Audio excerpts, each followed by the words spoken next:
Sembilan merupakan negeri yang terkenal dengan adat berpati. Ia terletak di pantai barat semenanjung Malaysia dan bersempadan dengan negeri Selangor di sebelah utara, iaitu negeri Pahang di sebelah timur, negeri Johor di sebelah tenggara dan negeri Melaka di sebelah selatan. Sistem pemerintahan Kerajaan Negeri Sembilan diterajui oleh Duli Yang Maha Mulia Tuanku Muhriz Ibni Almarhum Tuanku Munawir yang di-Pertuan Besar Negeri Sembilan.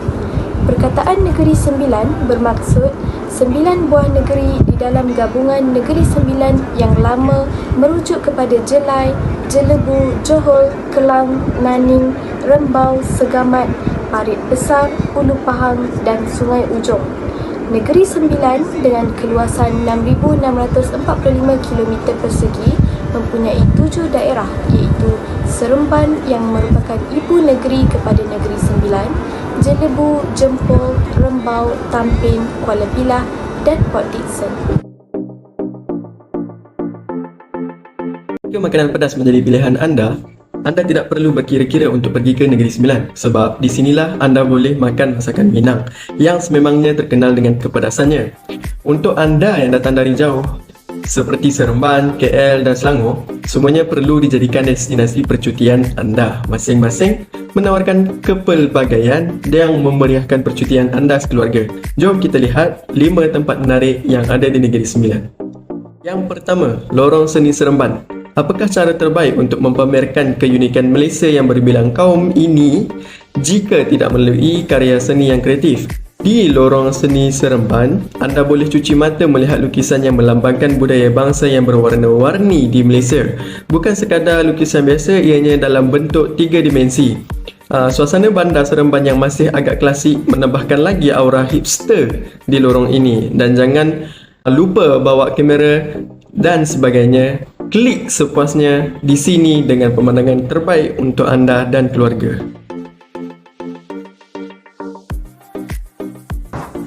Taman Negeri Kenabo di Jelebu Negeri Sembilan Malaysia merupakan destinasi rekreasi yang memikat dengan keindahan alam semula jadi dan pelbagai aktiviti yang memenuhi selera para pengunjung kawasan ini membentang luas dengan hutan hujan tropika yang mempesonakan dan menawarkan pengalaman yang menyatu dengan alam. Pengunjung juga dapat menjelajah trek-trek yang disesoraki memberikan mereka peluang untuk menikmati pemandangan yang menakjubkan dan menghayati kepelbagaian flora dan fauna tempatan. Taman Negeri Kenabo juga menjadi tempat yang ideal untuk aktiviti luaran seperti berbasikal, berjalan kaki atau merakam gambar keindahan alam semula jadi. Lebih daripada itu, kawasan ini menyediakan kawasan berkelah, tempat piknik dan kemudahan-kemudahan asas yang memudahkan para pengunjung untuk menghabiskan masa yang berkualiti bersama keluarga atau rakan-rakan. Keseluruhan pengalaman di Taman Negeri Kenabo membawa rasa ketenangan dan penghayatan terhadap keajaiban alam semula jadi yang masih terjaga dengan rapi. Kuala Pilah dikenali sebagai bandar yang kaya dengan seni warisan dan adat. Ia juga kaya dengan pelancongan makanan. Antara pelancongan makanan yang ada di Kuala Pilah iaitu Sinaran Hailam Kopitiam.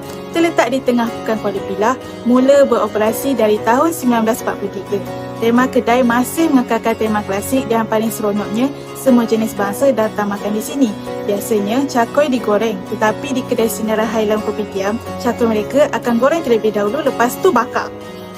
Seterusnya ialah Muzium Istana Seri Menanti, merupakan salah satu istana yang paling unik di Malaysia, terletak di Bandar Diraja Seri Menanti sekitar 30 minit dari pekan Kuala Pilah. Istana 4 tingkat ini diperbuat daripada kayu yang mempunyai 99 batang tiang termasuk 4 tiang seri. Apa yang unik di sini, pembinaan istana tidak menggunakan walau sebatang paku. Istana ini dibina mengikut seni bina Minangkabau di mana ianya dapat dilihat dari reka bentuk bumbungnya. Kini, istana ini telah dijadikan muzium diraja dan menyimpan pelbagai jenis barangan sejarah diraja zaman dahulu. Dibuka pada setiap hari daripada pukul 9 hingga 5 petang. Kalau anda datang ke Kuala Pilah, anda akan perasan rumah tradisional dengan bentuk bumbungnya yang sangat unik. Seni bina rumah dipengaruhi oleh masyarakat Minangkabau yang berasal dari Sumatera. Pengaruh Minangkabau berhijrah ke Semenanjung Tanah Melayu pada abad ke-14. Nama Minangkabau diambil dari perkataan Minang iaitu menang dan kabau bermaksud kerbau. Sebab itulah bumbungnya berbentuk seperti tanduk kerbau. Satu lagi pelancongan makanan iaitu Kodai Makan Air. Terletak di Tanjung Ipoh di persimpangan Kampung Budaya Teranci dan hanya 10 minit dari pekan Kuala Pilah. terkenal dengan masakan tradisional Negeri Sembilan. Dulu dikenali sebagai budaya corner, dibuka setiap hari kecuali hari Jumaat dari pukul 8 hingga 5 petang. Masak lemak cili api dan masakan salai antara masakan tradisional Negeri Sembilan yang ada di kedai makan Ain. Tidak lupa juga dengan rasa kepedasan dalam setiap makanan.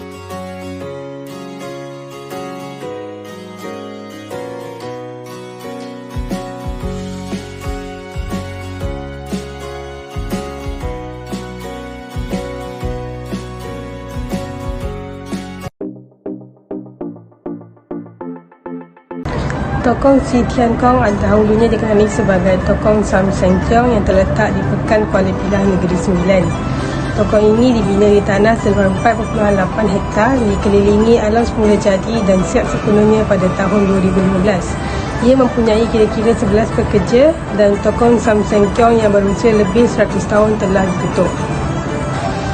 Si Tian Kong adalah kuil Taoisme terbesar di Kuala Pilah. Gerbang batu ini tersenarai dalam Malaysia Book of Record sebagai gerbang batu asli terbesar di Malaysia. Tuhan utama yang disembah di kuil ini adalah 9 Dewa Maharaja Ji Wang Ye. Si Tian Kong di Kuala Pilah dikatakan sebagai kuil 9 Maharaja Dewa terbesar di Malaysia.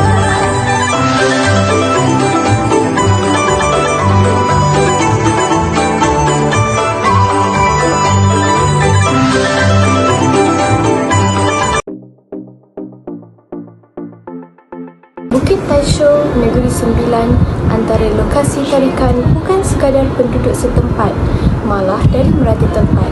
Ramai yang sanggup datang dari jauh untuk menikmati pemandangan dari puncak bukit tersebut. Bukit Taisho Bahau juga dikenali sebagai tempat melihat awan kapet dan ini sudah pasti sesuatu yang menarik untuk dilihat dengan mata sendiri.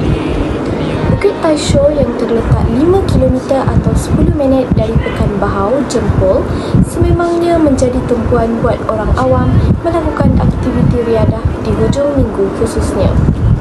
Dengan ketinggian tidak melebihi 400 meter dan perjalanan untuk sampai ke puncak hanya 30 minit sahaja, sememangnya sesuai bagi mereka yang ingin berjinak-jinak untuk mendaki.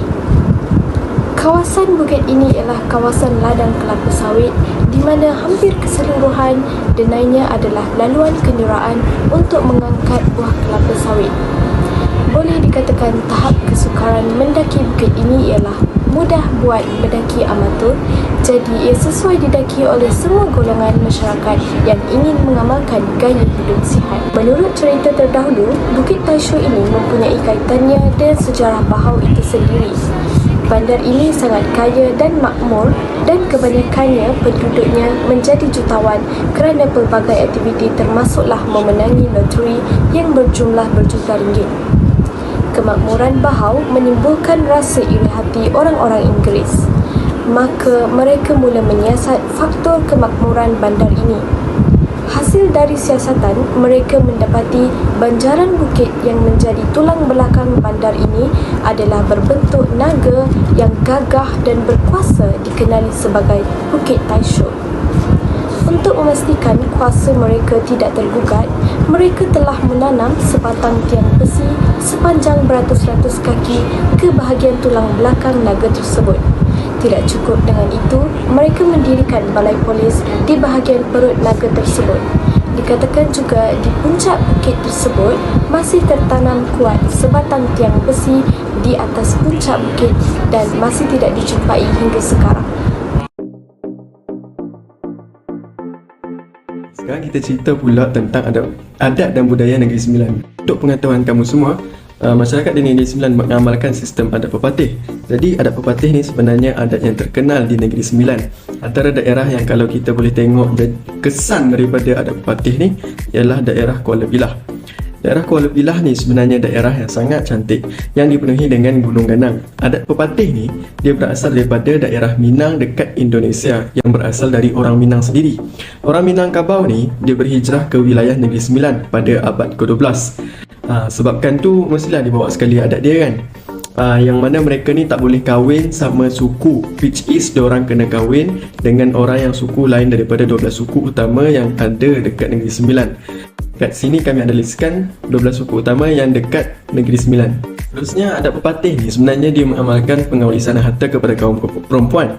Jadi kalau kita tengok dekat daerah Kuala Pilah tu, korang akan banyak jumpa rumah yang kosong, terbiar. Sebab apa? Sebab kebanyakan anak perempuan mereka bila dah besar orang kahwin, kenalah ikut suami. Jadi kalau ada pepatih buat macam tu, ada baik ada buruk dia. Apa baik dia? Dalam lagu Kojo Labak Kojo Lobu, tuai padi 3 tangkai, kalau korang kobat Kojo Lobu, korang sama sendiri lah. Dalam lagu tu Datuk Hatan dengan Waris dah bagi tahu apa kebaikan buat macam tu. Lirik dia apa? Orang luar salah tasih, kobar gadis kita bahaya, lopeh core semua rata jadi milik dia. Jangan salah anggap nak lebihkan perempuan sebab lelaki boleh hidup kalau campak dalam hutan. Adat pepatih ni diorang anggap orang lelaki kalau campak dalam hutan tu boleh hidup and boleh cari harta and boleh survive sendiri. Jadi anak perempuan ni mesti diwariskan harta kepada diorang. Jadi jangan salah anggap nak lebihkan perempuan sebab lelaki boleh hidup kalau campak dalam hutan. Masyarakat Negeri Sembilan seperti kebanyakan masyarakat di Malaysia adalah beraneka ragam dan mencerminkan kepelbagaian etnik dan budaya. Negeri Sembilan mempunyai identiti budaya yang unik termasuk dalam aspek warisan Melayu, tradisi adat perusahaan, seni makanan dan kepercayaan tempatan menjadi sebahagian daripada kekayaan budaya masyarakat di sana. Sebilangan besar penduduk Negeri Sembilan adalah Melayu, tetapi terdapat juga pelbagai etnik lain seperti Cina dan India, memberikan masyarakat kepelbagaian yang mencirikan Malaysia secara keseluruhannya. Kehidupan bandar dan luar bandar berkembang di negeri ini dengan aktiviti ekonomi yang bervariasi termasuk pertanian, perindustrian dan juga perkhidmatan. Tak dilupakan juga, masyarakat Negeri Sembilan juga termasuk komuniti orang asli. Orang asli merupakan kumpulan etnik asli Malaysia yang mempunyai kebudayaan dan tradisi tersendiri. Terdapat pelbagai suku orang asli seperti Semai, Temia dan banyak lagi yang membentuk sebahagian daripada kepelbagaian budaya di Negeri Sembilan. Mereka menjalani kehidupan tradisional mereka sering terlibat dalam aktiviti seperti berburu, mengumpul hasil hutan dan mengekalkan cara hidup yang bersepadu dengan alam sekitar. Kehadiran orang asli menyumbang kepada warisan budaya yang kaya di Negeri Sembilan dan memperkukuhkan kepelbagaian masyarakat di sana. Tak dilupakan juga, suku Binuada juga disebut Dodo merupakan salah satu dari 12 suku Minangkabau yang menduduki Negeri Sembilan sejak abad ke-15. Ia merupakan suku tertua yang diasaskan dari masyarakat ini hasil perkawinan campur aduk antara orang-orang Minang dengan penduduk asli setempat, iaitu orang-orang Sakai dan juga Jakut. Untuk SWOT analisis, dari segi kekuatan, pakej pelancongan yang dipromosikan adalah muzium yang terdiri daripada Kompleks Muzium Negeri, Muzium Adat, Muzium Dukun, Muzium Tentera Darat dan Muzium Diraja Seri Menanti. Yang turut dipromosikan adalah eko-pelancongan yang menarik, iaitu Jeram Toy, Gua Batu Maloi, Taman Negeri Kenaboi, Hutan Lipi Batu Maloi, Pusat Rekreasi Ulu Bendul dan banyak lagi tempat menarik yang boleh diterokai. Dari segi kelemahan dalam pelancongan, kekurangan atau hampir tiada pelancong maupun pengunjung ditambah dengan asbab wabak COVID-19, kekanan kewangan bagi menampung pos pengoperasian seperti cukai, utiliti, penyelenggaraan gaji, promosi dan pemasaran semestinya menjadi cabaran terbesar untuk sektor pelancongan di Negeri Sembilan. Dari segi peluang pelancongan, di Negeri Sembilan terdapat banyak produk pelancongan tersembunyi di desa. Yang pertama sekali, warisan sejarah yang wujud di kampung pula semakin tidak dihargai sekaligus menjadi antara produk pelancongan desa terpinggir seperti Teratak Zakbar di Kampung Bukit Kerdas, Negeri Sembilan, Masjid dan Makan Lama, rumah tradisional asli negeri dan daerah yang semakin lama sukar ditemui.